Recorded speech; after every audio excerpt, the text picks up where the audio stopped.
చూసే జనాల దృష్టిలో నువ్వు గొప్పగా ఉన్నా లేకున్నా పర్వాలేదులే, కానీ మన మనస్సాక్షి ఎక్కడా తలంచుకోకుండా గొప్పగా బతికితే చాలు. అదే నిజమైన జీవితం. సంసారంలో సర్దుకుపోయే మనస్తత్వం భార్య భర్తలకి ఇద్దరికీ ఉండాలి. ఒకళ్ళు సర్దుకుపోయి మరొకళ్ళు సర్దుకుపోలేకపోతే ఆ ఒకళ్ళు ఎప్పుడూ సమస్యగానే మిగిలిపోతారు. ఇద్దరు సర్దుకుపోతూ ఉంటే ఆ సంసారం సరదాగా సాగిపోతుంది. బాయ్ మిత్రమా. ఏంటా అని చూస్తున్నారా? ఇదేనండి బాబు, పన్నీర్ అండి ఇది. దీంట్లో ఉప్పు కారము అన్నీ వేసి మసాలా వేసి పట్టించారు, ముక్కలు కట్ చేసి.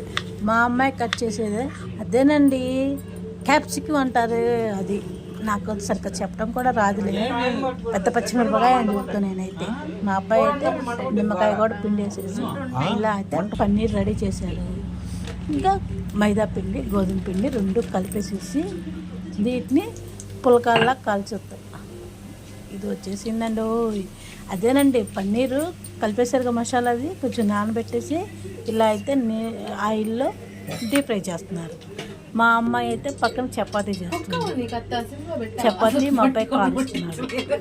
ఇలా కాల్చి చపాతీ దీంట్లో ఇంకా అదేనండి కట్ చేశారు కదా, అదంతా కలిపి మరి చెప్పడం రాదులే, ఏదో కూరలా చేస్తున్నారు.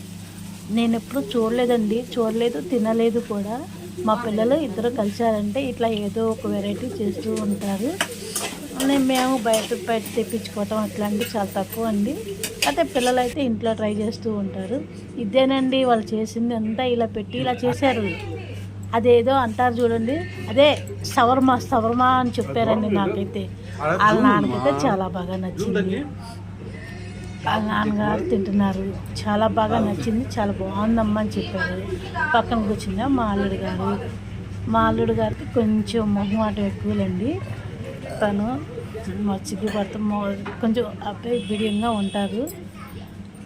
ఇంకా మా పిల్లలు అయితే ఇంకా ఇలా రెడీ చేస్తున్నారు. ఇలా అయితే చేసి నాకు కూడా పెట్టారు. చాలా అంటే చాలా బాగుంది. నేనైతే ఎప్పుడు తినలేదు. ఈ టేస్ట్ చాలా బాగుంది అనిపించింది. వాళ్ళ నాన్నకి చాలా బాగా నచ్చింది.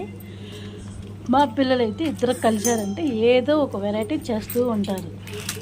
దీని పేరు అడిగితే షవర్మా ఏదో చెప్పారు నాకైతే. కాకపోతే అంత పలకటం అయితే నాకు కష్టం అండి. నేను చదువుకోలేదుగా, నాకు అంత డీటెయిల్గా రాదు. తర్వాత ఇంకా ఈ సాయంత్రం పూట అయితే ఇలా అయితే చేశారు. మళ్ళీ నేనైతే వాళ్ళకి పానీపూరి వేసి ఇస్తున్నాను. వాళ్ళేమో వాళ్ళ నాన్న మరి మా పిల్లలిద్దరు మా అల్లుడు గారు ఇలా కూర్చున్నారు. అయితే తింటున్నారు పానీపూరి. అదంతా ఇంట్లోనే రెడీ చేసింది మా అమ్మాయి అయితే. వాళ్ళ నాన్నకైతే చాలా బాగా నచ్చింది పానీపూరి కూడా.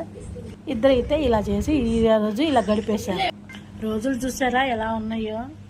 ఏంటి అనుకుంటున్నారా? మీకు ఇంకా ఎవరు తగిలి ఉండరు ఇలాంటి వాళ్ళు. ఏందండి అసలు ఇక్కడ మాటలు అక్కడ మాటలు ఇక్కడ చెప్పే వాళ్ళయ్యేనండి రోజులంటే. ఏమొస్తుంది అలా చెప్తే? నిజం చెప్పే వాళ్ళని కూడా దూరం పెడుతున్నారు, కొత్త మాటలు చెప్పే వాళ్ళని దగ్గర తీస్తున్నారు. చూడండి రోజులు ఎలా మారిపోయాయో. ఎందుకండి ప్రతి ఒక్కళ్ళలో చూస్తున్నాను నిజం చెప్పే వాళ్ళని చాలా దూరం పెడతారు.